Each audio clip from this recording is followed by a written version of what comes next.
The universe and free will. Is the state of the universe somehow connected to human free will? Most folks will laugh at such a preposterous idea. After all, if we let a football field represent the size of the universe, the planet Earth would only be a trillionth of an inch wide. That would be smaller than a single hydrogen atom, and that's pretty dang small. But is size the proper metric for answering the question about the state of the universe being connected to free will? Maybe the answer lies in the reason why there is a universe in the first place. Hint: science is clueless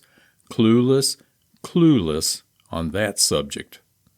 So why is there a universe? Well, God created the universe out of a joy of creation. It was created out of an overflow of love and creativity.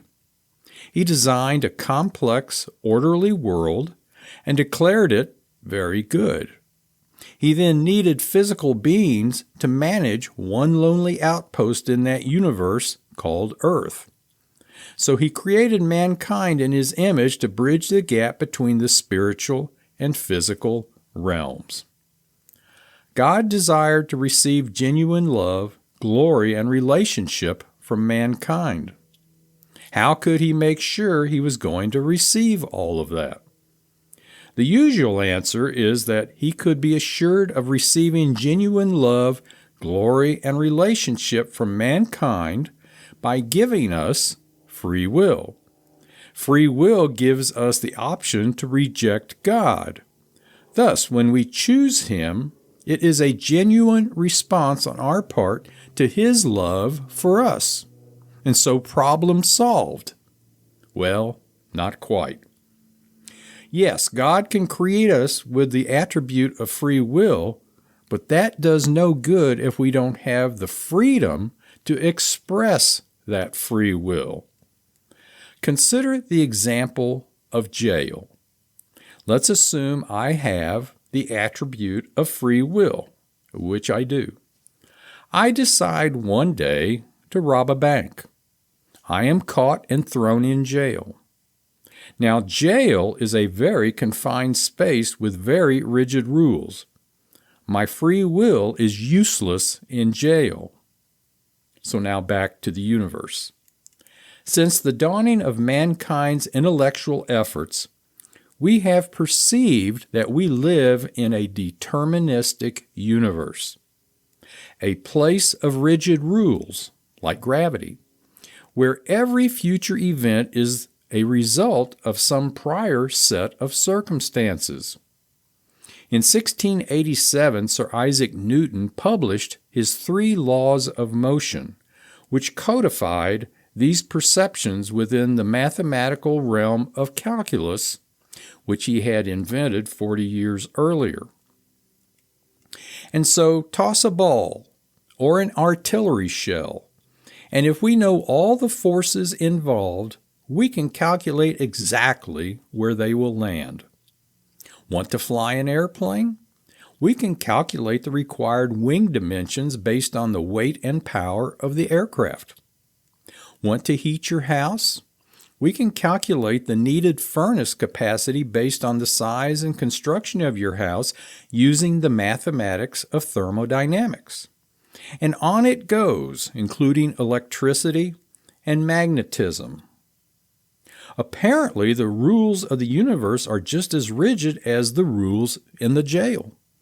As a result, scientists, philosophers, and even theologians over the centuries have lectured us and warned us about the illusory fallacies of free will.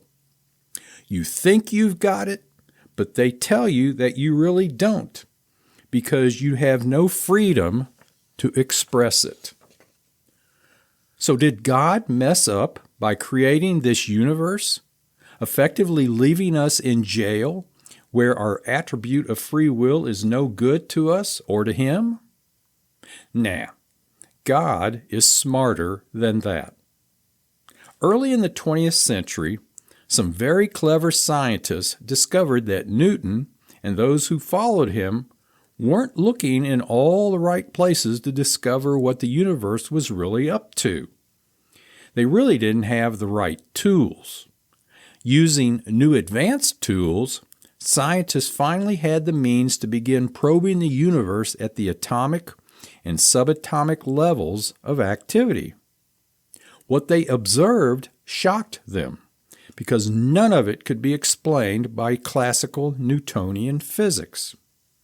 Theoretical physicists such as Max Planck, Albert Einstein, Niels Bohr, Louis de Broglie, Werner Heisenberg, and Erwin Schrödinger had to develop a whole new category of physics called quantum physics to explain what they were seeing experimentally. And what did they find? We live in a non-deterministic universe. And what does that mean?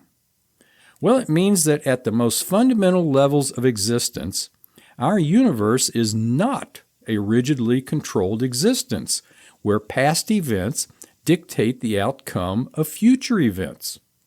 To the contrary, at every point in time, a current state exists with an infinite number of future states it can evolve into.